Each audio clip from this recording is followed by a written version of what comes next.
Hi, I'm Ainsley from the Mama with Trauma, and I haven't been on here in a few days. I have missed being on here, and I appreciate any of you who stopped by today. Today, I've just been mulling around on a couple of things: trauma, hypothyroidism, and CPSD, which are things that I struggle with. And I've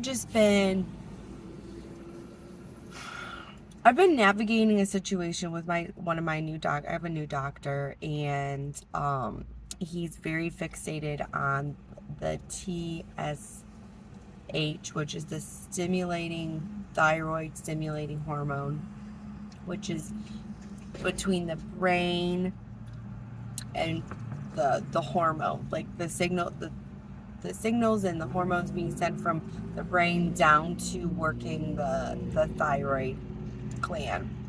And then from the thyroid gland, there's hormones of the T4 and the T3. And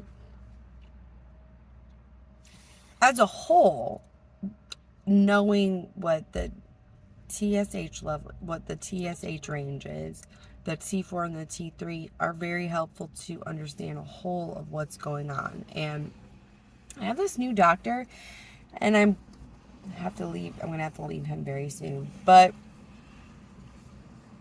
I asked him, my last blood work had, he only took blood work to look at the T4 and not the T3, and he asked me to come back in and do blood work again. And I was like, hey, cool, yeah, no problem. I was wondering if we could do the T3 and the T4 and the TSH levels next time. He said, his response was, it's not needed. He said he doesn't think it is necessary, and he found it to be inappropriate for this specific situation. And I was like, what? How is knowing if my thyroid hormone itself is actually, with my medication, doing its job? I was like, how is that possible? Like, explain to me. Do you think it's not related, and it is inappropriate? But then I'm just, that got me to thinking and paying attention to like what the T4 and the T3 do in our bodies and what's regulated. And that also kind of made me step back and say, okay, for myself, why is my thyroid gland so low? Like, why it doesn't not regulate itself at the normal, man-made normal level? And so I started doing research and stuff, and basically it's if the brain, the amygdala, and like there's many facets into the brain, are in a space of unsafety and unrest, it's constantly sending these hormone signals to my body to freeze, to shut down, and to do all of these things. And how CPS, which is complex PTSD, but PTSD is actually a perpetual state of in the brain and in the body of being in fear.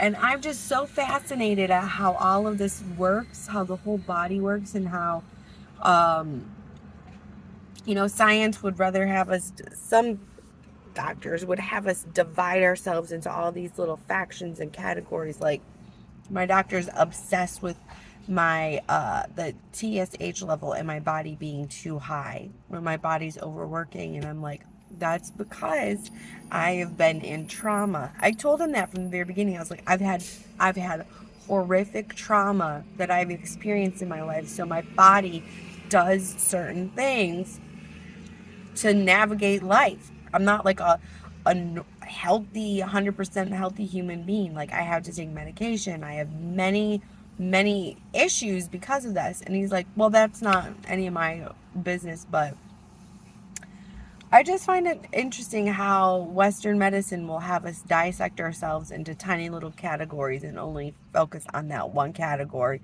and will not focus on us as a whole. This is why Western medicine and capitalism they're like best friends. And seeing that at play in my own personal experience in my own life is just, it's just like I'm flabbergasted. I don't even know what I'm trying to say, but and also the fact that I'm learning to like fight and advocate for myself and say what I know I need, and getting the resistance from doctors, getting the resistance from this doctor who was just like fighting me tooth and nail on this situation. And I think it's just telling of the times. Like, just because you went to medical school and you know how to like do certain things doesn't mean every single one of your patients is an idiot about their own well-being. I'm very in tune to my own body and it like what's going on.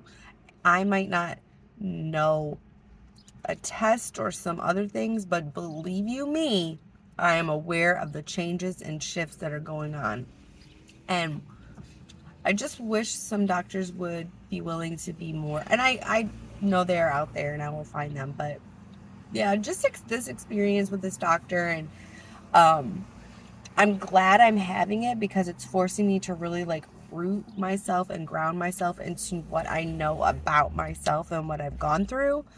And maybe I needed that, maybe I needed to learn that and become confident and like really know what about myself in a different area that I may have been a little not as strong in. So trauma is very interesting and how it plays out in our beings and how we don't necessarily like, can we not be captivated by it forever? Is it possible for a person to do the things to recognize oneself well enough to like live a well life and have to do certain things specifically as every individual does to live well, but to be well and not caught in these like fight, flight, fear, bond, just like perpetual states of unrest and find peace. But yeah, this is a little bit different in my topics, but I am Ainsley from A Mama with Trauma, and I appreciate you stopping by my page. See ya.